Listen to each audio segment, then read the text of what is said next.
Election commission of India ने supreme court में बताया कि जब उन्होंने वेस्ट बंगाल की वोटर लिस्ट की जांच की तो बहुत ही अजीब और लिटरली इम्पॉसिबल गड़बड़ियां सामने आई।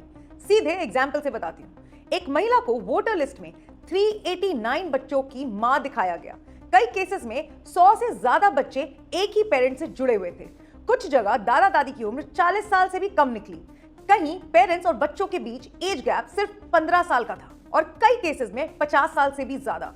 अब साफ बात है, ये बायोलॉजिकल रियलिटी नहीं है, ये डेटा की गड़बड़ी है और ये कोई आइसोलेटेड केस नहीं था। इलेक्शन कमीशन ने बताया कि लाखों केसेस ऐसे मिले हैं जहां एक पेरेंट से 5 से 6 या उससे ज्यादा बच्चे जुड़े हुए। हजारों केसेस में तो 10 से ज्यादा बच्चे और कुछ एक्सट्रीम केसेस में ये नंबर 300 से भी ज्यादा था। यानी वोटर लिस्ट में भारी लेवल पर डेटा मिसमैच या फिर फेक मैपिंग हो सकता था। देखो, भारत में इलेक्शंस को अक्सर एक त्योहार कहा जाता है, लेकिन सच ये है कि ये त्योहार उतना ही साफ होता है जितना साफ उसकी वोटर लिस्ट होती है। और यहीं से शुरू होती है आज की कहानी, एक ऐसी प्रक्रिया की कहानी जिसका नाम है स्पेशल इंटेंसिव रिवीजन, यानी कि SIR। SIR या फिर स्पेशल इंटेंसिव रिवीजन के समर्थक लॉजिकल डिस्क्रिपेंसी नाम की कोई चीज नहीं थी, सिर्फ बंगाल के लिए इसकी खोज की गई। एक साल से हम SIR के बारे में सुन रहे हैं, लेकिन बहुत से लोगों को आज भी इसका मतलब नहीं पता। और ये तो बिल्कुल नहीं पता कि इसका इंपैक्ट एक पूरे पॉलिटिकल सिस्टम को हिला सकता है। तो सबसे पहले ये समझते हैं कि SIR है क्या। SIR कोई रैंडम सरकारी एक्सरसाइज नहीं है। ये इलेक्शन कमीशन ऑफ इंडिया द्वारा किया जाने वाला एक high intensity time bound verification process है, जहां लिटरली डोर टू डोर जाकर चेक किया जाता है कि प्रेजेंट वोटिंग लिस्ट का कौन सा वोटर जिंदा है, कौन सा वोटर शिफ्ट हो चुका है, कौन डुप्लीकेट है, बेसिकली कौन लेजिटिमेट वोटर है और कौन नहीं। रिप्रेजेंटेशन ऑफ पीपल एक्ट 1950 के सेक्शन 21 के तहत इलेक्शन कमीशन को पावर है कि वो कभी भी इलेक्टोरल रोल्स को रिवाइज कर सकती है। मतलब साफ है, डेमोक्रेसी के एंट्री गेट पे इलेक्शन कमीशन सिक्योरिटी गार्ड का काम करती है। अब वापस आते हैं वेस्ट बंगाल पर। 2011 के बाद से बंगाल सिर्फ पॉलिटिकल बैटल ग्राउंड नहीं रहा, वो एक साइकोलॉजिकल वॉर जोन बन गया। रिपोर्ट्स की माने तो वेस्ट बंगाल में पॉलिटिकल वायलेंस कोई ओकेजनल घटना नहीं है, अब ये ऑलमोस्ट इकोसिस्टम बन चुका है। चाहे 2013 का पंचायत चुनाव हो या 2018 का पंचायत चुनाव या 2021 असेंबली इलेक्शंस, हर बार एक पैटर्न दिखता है: violence, intimidation, deaths or injuries. Which Indian state do you think is the most violent during elections? It's not UP, not Bihar, not even Manipur. It's West Bengal. In just one election, 2021, Bengal saw 300 violent events and 58 deaths. That's one death every 2 days for the entire campaign. 2023 के पंचायत चुनाव में लगभग 70 लोगों की मौत हो गई और 2500 से ज्यादा लोग घायल हुए। सोचो, वेस्ट बंगाल में इलेक्शंस डेमोक्रेसी का फेस्टिवल है या फिर कोई सर्वाइवल गेम। लेकिन कहानी यहीं खत्म नहीं होती।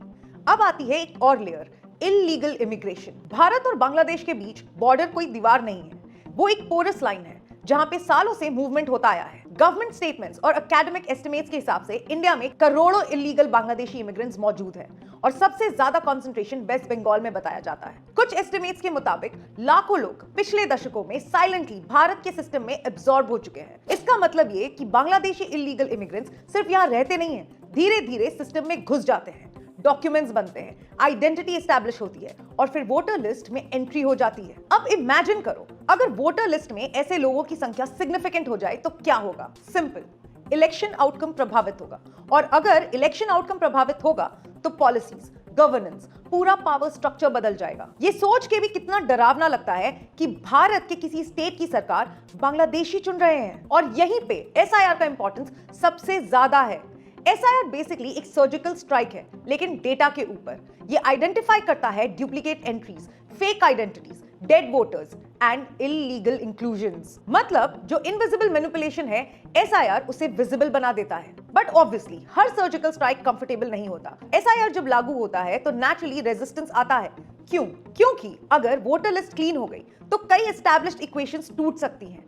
प्रेजेंट सरकार को सत्ता छिन जाने का डर होता है, क्योंकि सालों से उन्होंने इन इल्लीगल इमिग्रेंट्स को फर्जी आइडेंटिटी देके अपना वोट बैंक बनाया था। अब थोड़ा डीपर जाते हैं डेमोग्राफिक्स पर। वेस्ट बंगाल हिस्टोरिकली एक कल्चरली रिच, डाइवर्स स्टेट रहा है, पर पिछले 3 डेकेड्स में माइग्रेशन पैटर्न ने पॉपुलेशन स्ट्रक्चर को इंपैक्ट किया है।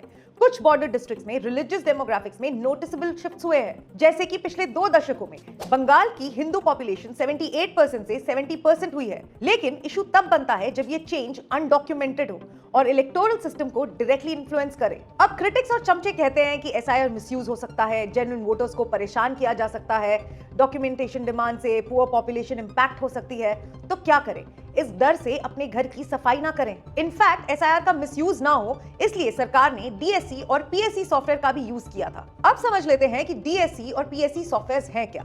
डीएससी का फुल फॉर्म होता है डेमोग्राफिकली सिमिलर इलेक्टर और पीएससी का फुल फॉर्म होता है फोटो सिमिलर इलेक्टर। इन दोनों सॉफ्टवेयर का सोर्स है एरोनेट, यानी कि इलेक्टोरल रोल मैनेजमेंट सिस्टम। ये प्लेटफॉर्म लॉन्च किया गया था इलेक्शन कमीशन ऑफ इंडिया द्वारा 2018 में। बेसिकली एरोनेट का काम है सारे स्टेट्स के वोटर्स का डेटा अपने पास रखना। सिंपल भाषा में एरोनेट का काम है कि सारे वोटर रजिस्ट्रेशन को स्ट्रीमलाइन करना, सेंट्रलाइज करना और डिजिटाइज करना। डीएससी और पीएससी सॉफ्टवेयर एरोनेट से ही अपना डेटा वेरीफाई करते हैं। मान लीजिए कि किसी स्टेट की वोटिंग लिस्ट में एक वोटर का नाम बार बार अपीयर हो रहा हो, या उसके बच्चे का नाम बार बार अपीयर हो रहा हो, या उसकी फोटो बार बार अपीयर हो रही हो अलग अलग नामों से, तो डीएससी और पीएससी सॉफ्टवेयर उसको वहीं एलिमिनेट कर देंगे। आप लोगों ने जर्मन सुअर की लेटेस्ट वीडियो में देखा होगा कि वो कैसे इन सॉफ्टवेयर को क्रिटिसाइज कर रहा है, पर यही सॉफ्टवेयर को वो मांग रहा था बिहार इलेक्शंस के टाइम पे।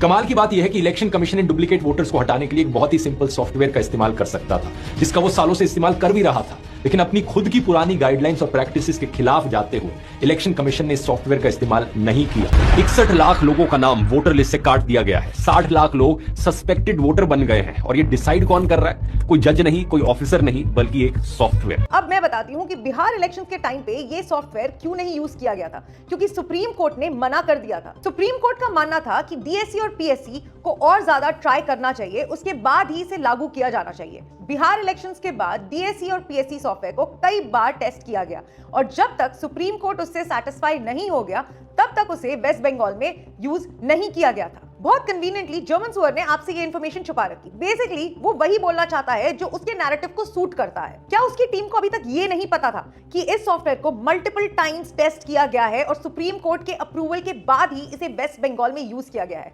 इनफैक्ट वेस्ट बंगाल में सिर्फ एसआईआर नहीं बल्कि सॉफ्टवेयर का भी यूज हुआ है, यानी कि डबल चेक। एंड यस, अगर एसआईआर लागू होने के बाद कोई जेन्युइन वोटर वोटिंग लिस्ट से बाहर हो गया है तो वो दोबारा से डॉक्यूमेंट सबमिट करके अपना वोटिंग कार्ड ले सकता है। इसमें कोई रॉकेट साइंस नहीं है। दूसरी बात, SIR, DSC, PSC software error को खत्म करते हैं, डुप्लीकेट वोटर्स हटाते हैं और नए वोटर्स ऐड करते हैं। पर इस चमचों की लाठी को इतनी बुद्धि है ही कहां? कभी एसआईआर गलत हो जाता है, जो सॉफ्टवेयर बिहार के लिए सही था वो बंगाल के लिए गलत हो जाता है, और कुछ नहीं तो ईवीएम हैक हो जाता है। जबकि ईसीआई ने ईवीएम हैकाथॉन भी रखा था, जहां पे कोई भी हैकर जाके ईवीएम को हैक करने के लिए ट्राई कर सकता है। पूरे दिन कर सकता है, 2 दिन कर सकता है, 2 हफ्तों तक कर सकता है। पर आज तो कोई ईवीएम को हैक नहीं कर पाया है। क्यों? क्योंकि ईवीएम इनक्रिप्टेड ही नहीं है। जब कोई चीज एनक्रिप्टेड होती ही नहीं है तो तुम उसे हैक कर ही नहीं सकते। क्या तुम अपने घर के आरओ को हैक कर सकते हो? नहीं कर सकते ना। वैसे ही तुम ईवीएम को भी हैक नहीं कर सकते हो। पर खिसियानी बिल्ली खंबा नोचे, ये चमचे और इन चमचों की लाठी के लिए ही लिखा गया है। खैर, अब बात कर लेते हैं कुछ इंटरेस्टिंग फैक्ट्स के बारे में। 2014 के बाद लगभग 2 दशकों तक कोई मेजर इंटेंसिव रिवीजन नहीं हुआ।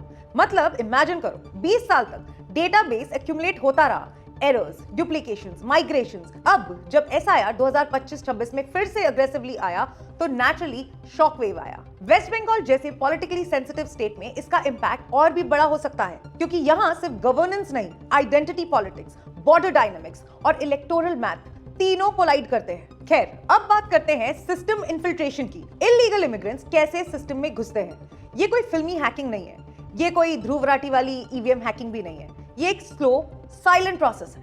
पहले टेम्पररी स्टे, फिर लोकल कनेक्शंस, फिर documents, ration card, Aadhaar card etcetera, and then voter list में एंट्री। और एक बार एंट्री हो गई तो लीगली रिमूव करना एक्सट्रीमली कॉम्प्लेक्स हो जाता है। और यही एसआईआर क्या करता है? ये सिर्फ सरफेस क्लीनिंग नहीं है, ये क्रॉस वेरिफिकेशन करता है, old records, field verification, documentation checks. मतलब जो पेपर आइडेंटिटी है उसे ग्राउंड रियलिटी से मैच किया जाता है। Now look at the bigger picture. अगर एसआईआर प्रॉपर्ली इंप्लीमेंट होता है तो 3 चीजें होती हैं। पहली, इलेक्टोरल इंटेग्रिटी बढ़ती है। दूसरी, फेक वोटिंग कम होती है। तीसरी, पब्लिक ट्रस्ट मजबूत होता है। लेकिन अगर एसआईआर नहीं होता तो धीरे धीरे डेमोक्रेसी हॉलो हो सकती थी। ऊपर से आपको डेमोक्रेसी का स्ट्रक्चर तो दिखेगा, लेकिन अंदर से नंबर्स मैनिपुलेटेड होंगे। और अब इस कॉन्टेक्स्ट में बंगाल वायलेंस को समझो। जब स्टेक्स हाई होते हैं और वोटर बेस क्रिटिकल होता है तो इलेक्शन सिर्फ वोटिंग प्रोसेस नहीं रहते, वो कंट्रोल की लड़ाई बन जाते हैं। Political violence, demographic shifts, illegal immigration, ये तीनों अलग अलग इश्यूज नहीं है,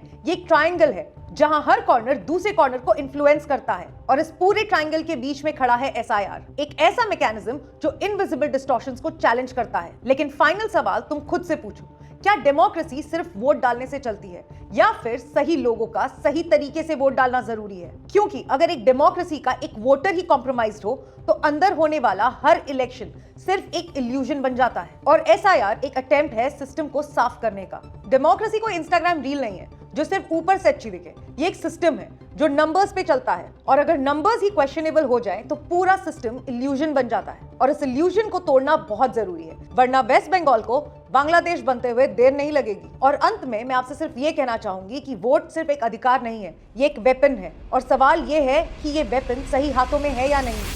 जय हिंद।